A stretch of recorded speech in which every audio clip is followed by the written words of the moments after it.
Romy Schneider était l'une des actrices les plus aimées d'Europe, une star autrichienne qui s'est fait connaître dans le rôle de Sissi avant de devenir une icône du cinéma français. Mais derrière le glamour se cachait une femme hantée par le chagrin. En mai 1982, elle a été retrouvée morte dans son appartement parisien. Officiellement, il s'agissait d'une insuffisance cardiaque, mais aucune autopsie n'a été pratiquée. Et depuis, les rumeurs de suicide, de surdose et de désespoir silencieux ne se sont jamais arrêtées. Que s'est-il réellement passé pendant ces dernières heures? La femme idéale? Romy Schneider était bien plus qu'une star de cinéma. Elle était un phénomène. Née Rosemary Magdalena Albach dans une illustre dynastie d'acteurs, le talent de Romy dépassait de loin son héritage familial. À 15 ans à peine, elle avait déjà conquis le public grâce à un mélange rare d'innocence et de magnétisme dans Quand refleuriront les lilas blancs. Un an plus tard, elle était déjà saluée comme la révélation la plus excitante du cinéma européen. Et pourtant, ce n'était que le début.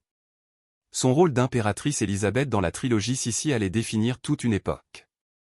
À 17 ans, Schneider devenait le visage du cinéma autrichien, incarnant la grâce impériale avec une telle conviction qu'elle en laissait les spectateurs sans voix. La trilogie n'était pas seulement un succès, c'était un moment de culture, un conte de fées devenu réalité. Et pourtant, Romy, jamais satisfaite d'être enfermée dans un rôle, eut le courage de refuser un 4e volet de Sissi, renonçant à une immense fortune pour préserver sa liberté artistique. Cette décision audacieuse marqua sa transition de jeune star à véritable actrice. En France, Romy s'épanouit. Son déménagement ne fut pas qu'un simple changement de pays, c'était un acte symbolique. En embrassant le cinéma français et sa rigueur intellectuelle, elle commença à travailler avec certains des plus grands réalisateurs d'Europe, Visconti, Welles, Lozey. Elle parlait leur langue au sens propre comme au figuré et gagna le respect par la finesse de son jeu et la profondeur de ses émotions. Les Français virent en elle ce que Coco Chanel déclara un jour, l'incarnation ultime de la femme idéale. Ses performances dans la piscine, l'importance est d'aimer et une histoire simple furent bouleversantes. À chaque rôle, Schneider livrait une vulnérabilité brute et une intelligence féroce. Elle fut récompensée par 2 Césars et devint un trésor national en Allemagne comme en France. Romy Schneider n'était pas seulement adorée, elle était vénérée. Elle joua dans plus de 60 films sur 3 décennies, effaçant souvent la frontière entre personnage et âme. Il y avait dans sa présence quelque chose que les critiques ne parvenaient jamais à définir. Quelque chose de musical, quelque chose d'éternel. Comme le disait Bertrand Tavernier, Sautet parle de Mozart à propos de Romy. Moi, j'ai envie de parler de Verdi. Son héritage perdure, non pas simplement pour sa beauté ou sa célébrité, mais parce qu'elle a su rendre l'émotion inoubliable. Mais derrière l'élégance et les honneurs, la vie de Romy Schneider fut bien plus sombre que tous les rôles qu'elle a interprétés à l'écran. Sous la surface de la gloire, elle a enduré une vie de chagrin qu'aucune caméra ne pouvait capturer. Une enfance enchaînée. La relation de Romy Schneider avec ses parents, surtout durant ses années formatrices dans les années 50, fut compliquée par l'absence, l'ambition et de profondes blessures émotionnelles. Née en 1938, quelques mois seulement après l'annexion de l'Autriche par l'Allemagne nazie, Romy passa ses premières années non pas dans les bras de parents aimants, mais dans la solitude paisible du domaine campagnard de ses grands-parents. Ses parents, les acteurs Wolf Albach-Retty et Magda Schneider, étaient des étoiles montantes du cinéma sous le régime nazi, bien trop absorbés par leur carrière pour élever un enfant. À 1 mois à peine, Romy fut envoyée loin d'eux. À l'âge de 4 ans, ses parents étaient officiellement divorcés. Son enfance fut marquée par l'instabilité. Elle fut ballottée entre maison, école et institution. À 10 ans, elle fut inscrite dans un internat catholique strict dirigé par des religieuses. L'absence d'affection parentale laissa très tôt des traces. Romy avoua plus tard qu'elle se souvenait de peu de choses de son enfance, sinon de la solitude et de la pression d'être parfaite. « Je ne me souviens d'aucun moment heureux, juste le travail », déclara-t-elle un jour. Elle commença à jouer dans des pièces scolaires, non par passion, mais comme un moyen d'évasion. Un premier signe que jouer était pour elle moins une vocation qu'un instinct de survie. À 14 ans, Magda Schneider réapparut dans sa vie avec un objectif clair, façonner Romy en star. Magda avait été une actrice très aimée en Allemagne dans les années 30 et 1940 et aurait entretenu une proximité troublante avec Hitler. Sa carrière avait ralenti après la guerre. Romy devait être son héritage. C'est Magda qui choisit le nom de scène de sa fille, ses premiers rôles et qui apparut même à l'écran à ses côtés, notamment dans la trilogie Sissi où elle incarnait sa mère. En privé, Magda contrôlait tout, les contrats, l'image, les interviews. Romy confessa un jour, ma mère ne m'a jamais demandé ce que je voulais. Elle ne demandait que ce qui était bon pour ma carrière. Mais la maison familiale était encore pire. Après avoir épousé le riche homme d'affaires Hans-Herbert Blatzheim à la fin des années 1940, Magda plongea Romy, alors adolescente, dans un environnement de plus en plus inquiétant. Blatzheim devint également son agent, prenant en main son avenir professionnel. Des décennies plus tard, dans une interview de 1976, Romy fit une confession bouleversante, il me regardait comme s'il voulait me déshabiller. J'étais terrifiée. Elle décrivit avoir vécu dans un état constant de défense, se sentant traquée par celui qui était censé la protéger et abandonnée par la mère qui aurait dû l'en empêcher.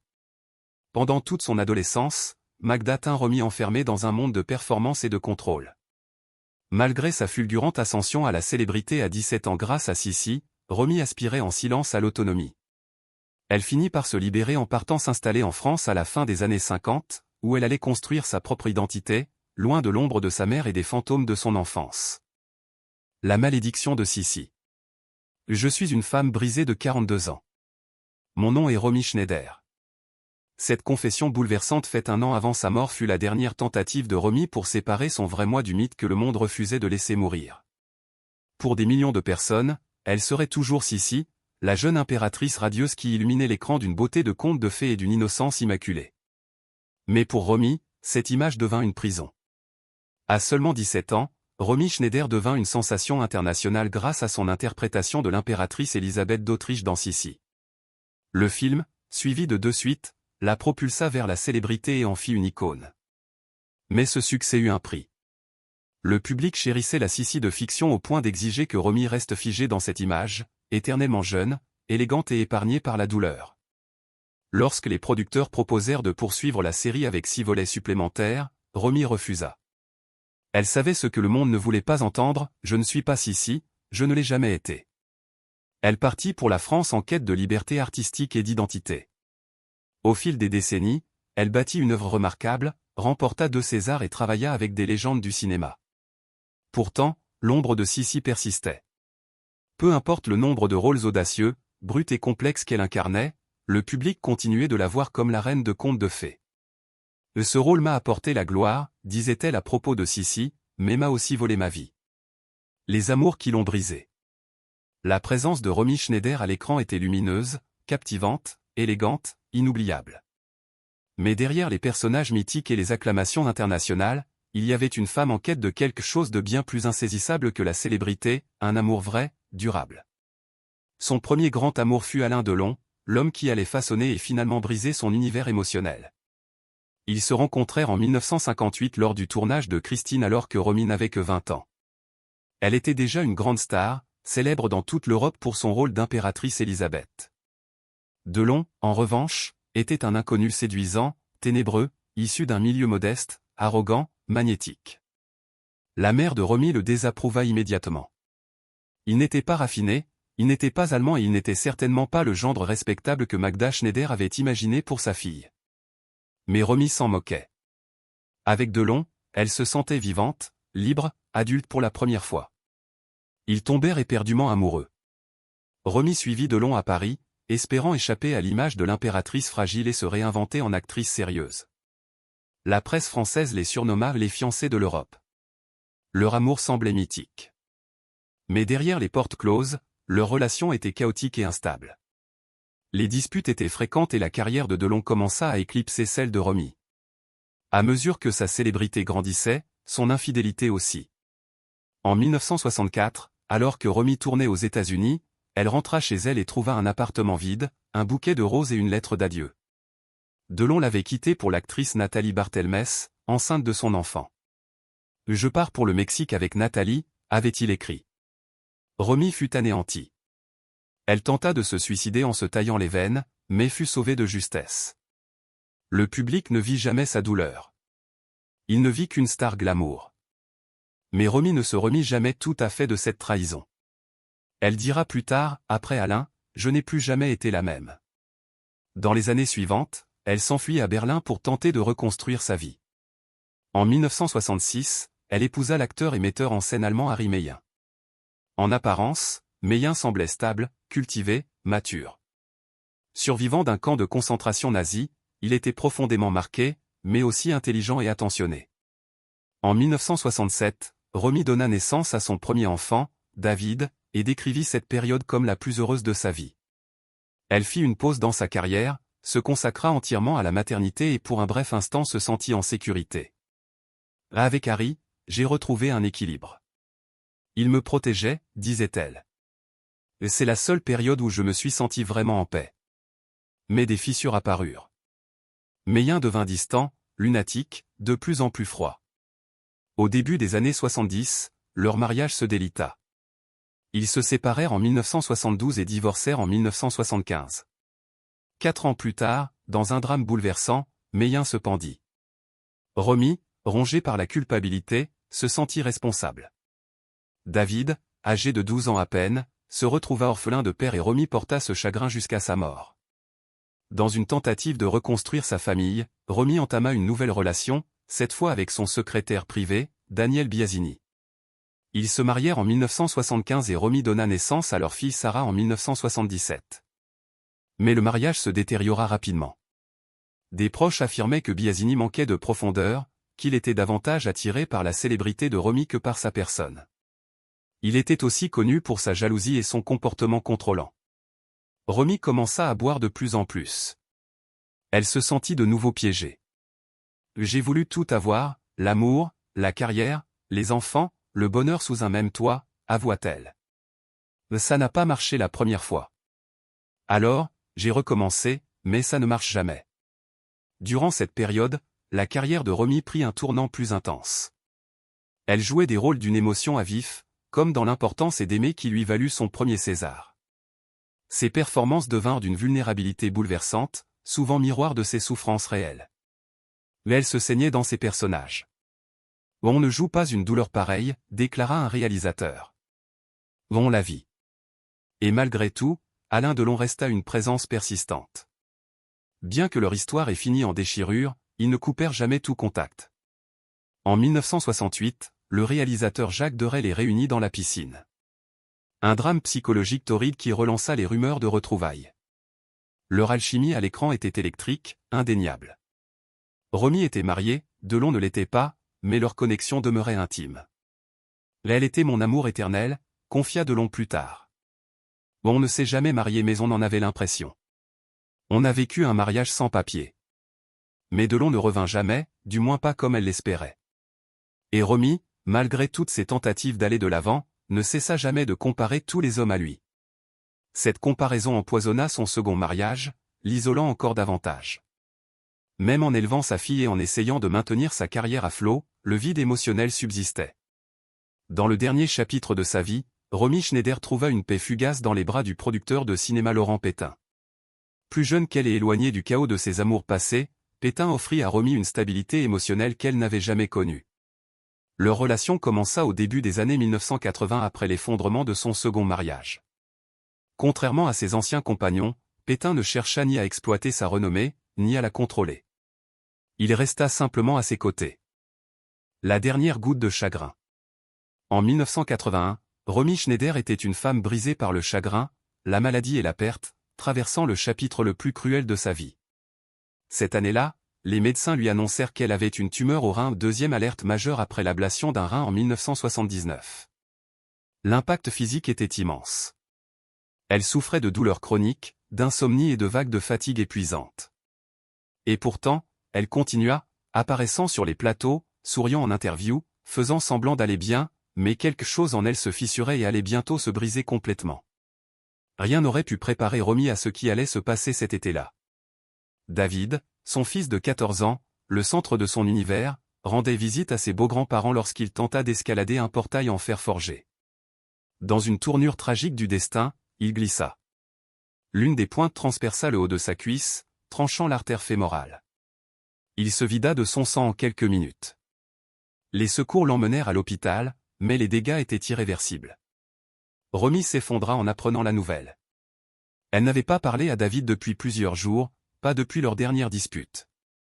Il avait refusé de partir en vacances avec elle et Laurent Pétain, son nouveau compagnon. Ce désaccord, un parmi tant d'autres entre une mère et son fils adolescent, allait devenir leur dernière interaction. Dans son cœur, Romy ne se le pardonna jamais. Je l'ai renvoyé, confia-t-elle à une amie. Il voulait vivre avec Daniel son père, je l'ai laissé faire et maintenant il n'est plus là.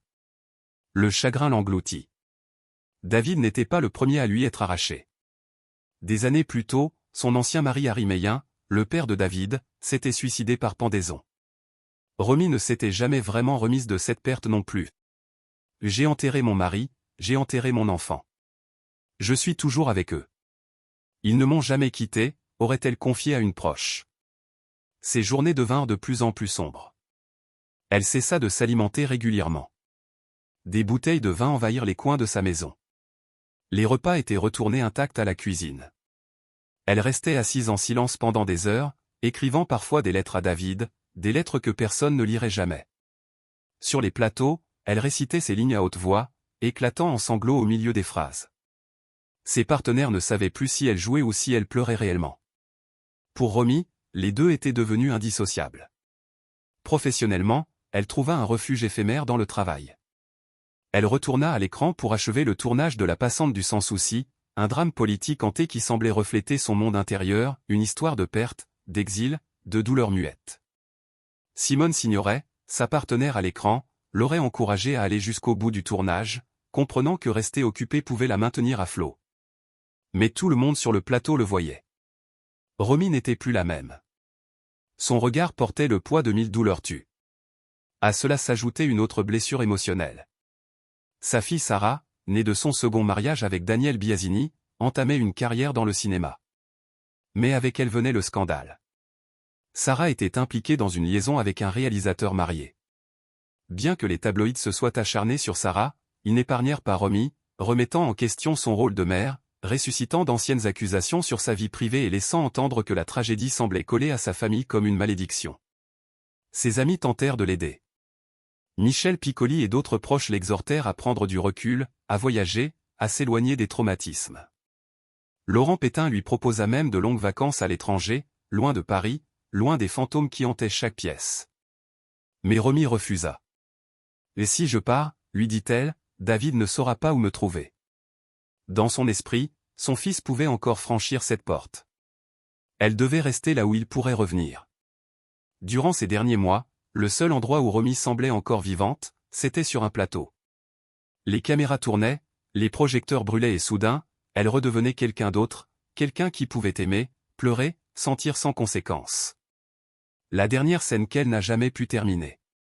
Et la fin était venue, silencieuse, aux premières heures d'un matin parisien, comme si son cœur avait enfin murmuré assez. Le matin du 29 mai, le monde se réveilla avec une nouvelle déchirante, Romy Schneider, l'étoile lumineuse qui avait captivé des générations, était morte à seulement 43 ans. Son corps sans vie fut découvert dans son appartement parisien par son compagnon Laurent Pétain. Elle était affalée sur son bureau, une cigarette encore entre les doigts, avec une lettre à moitié écrite posée sur la table. Elle était destinée à un magazine féminin dans lequel elle prévoyait d'annuler une interview. La phrase s'interrompait en plein mot. Le médecin légiste déclara rapidement un arrêt cardiaque et aucune autopsie ne fut pratiquée, prétendument pour préserver le mythe de Sissi. Mais qu'est-ce qui a vraiment tué Romy Schneider? Son cœur ou le poids de tous les chagrins qu'il portait? Certains pensaient à un suicide, d'autres parlaient d'un effondrement inévitable, résultat d'une lente détérioration physique et émotionnelle. Même Alain Delon, son ancien fiancé et éternel confident, pensait qu'elle s'était laissée mourir. Mais elle m'a dit qu'elle n'en pouvait plus, déclara-t-il à Paris Match. La vérité, c'est qu'elle est partie parce que David est mort. Mais tout le monde n'était pas d'accord. Claude Pétain, ami proche de Romy et belle-sœur de Laurent, nia fermement les rumeurs. Romy ne s'est pas suicidée. Elle était heureuse, amoureuse. Elle adorait sa fille, affirma-t-elle. Mais elle ne buvait plus, elle avait des projets. Claude avait passé la dernière soirée avec elle. Elles avaient dîné, parlé tard dans la nuit. Claude lui proposa un somnifère pour l'aider à dormir avant une séance photo le lendemain matin. Romy refusa. « Mais tu sais que je ne prends plus ces trucs-là, répondit-elle sèchement. Et c'est pour ça que je ne dors pas. Quelques heures plus tard, Claude reçut l'appel. Romy ne respirait plus. Mais en arrivant sur place, elle ne vit ni bouteille vide, ni trace de médicaments. Il n'y avait ni alcool, ni médicaments, insista-t-elle. J'en suis sûr. Malgré ce témoignage, le mystère persiste. Aucune autopsie. L'affaire fut classée rapidement. Mais les questions restent sans réponse et probablement sans solution. Certains suggèrent un cœur affaibli par l'opération du rein l'année précédente. D'autres parlent d'un mélange fatal de pilules, d'alcool et de chagrin. En vérité, peut-être était-ce tout cela à la fois. Le chagrin n'apparaît pas sur un rapport médical, mais il tue lui aussi. Les suites de sa mort furent aussi tragiques que sa vie. Romy Schneider fut enterrée à Boissy sans avoir sous son nom de naissance, Rosemary Halbach. Elle repose dans un coin paisible d'un cimetière français, loin des projecteurs. Alain Delon, absent aux funérailles, fit un dernier geste d'amour. Il fit exhumer le corps de David pour l'enterrer à ses côtés. « Ou pour qu'elle ne soit pas seule », murmura-t-il. Plus tard, il écrira « On me dit que tu es morte, mais moi, je te vois dormir. Ich lieb dich, mein Puppel, je t'aime, ma poupée. » Des amis, collègues et admirateurs venus de toute l'Europe vinrent lui rendre hommage, réalisateurs, acteurs, écrivains, tous touchés par sa lumière. Elle avait travaillé avec les plus grands, Visconti, Sautet, Lauzet, Wells. Elle laissa derrière elle plus de 60 films. Elle remporta 2 Césars, mais aucun trophée ne pouvait la protéger de la vie. Ses plus grandes performances ne furent pas en costume, mais dans sa façon de tenir bon, alors que tout autour d'elle s'effondrait. Au moment de sa mort, Romy était épuisée, pas seulement physiquement, mais spirituellement. Elle avait dit un jour vouloir prendre sa retraite tôt, vivre à la campagne, cultiver des plantes, élever sa fille. « Je ne veux pas jouer jusqu'à 80 ans, confia-t-elle à la télévision française. Un jour, je veux être grand-mère. Mais la vie ne lui permit même pas ce petit rêve. Sa fille, Sarah, n'avait que 4 ans quand Romy est morte. Sarah Biasini deviendrait elle aussi actrice, mais l'ombre de la douleur de sa mère et de son héritage la suivrait. Dans les années qui suivirent, Sarah fit face à ses propres scandales publics et aux rumeurs des tabloïds. Et pourtant, l'image de Romy, déesse du cinéma, impératrice tragique, resta intouchable dans le cœur de millions de personnes. Elle devint un mythe, une icône, un symbole de beauté et de douleur fusionnés en une seule et même figure. 40 ans plus tard, le mystère autour de la mort de Romy Schneider hante encore les fans et les historiens. Était-ce un suicide? Un cœur brisé, un organe défaillant ou une vie simplement marquée par trop de blessures? Une chose est certaine, elle était fatiguée. Fatiguée de perdre, fatiguée de faire semblant, fatiguée de sourire quand son âme criait.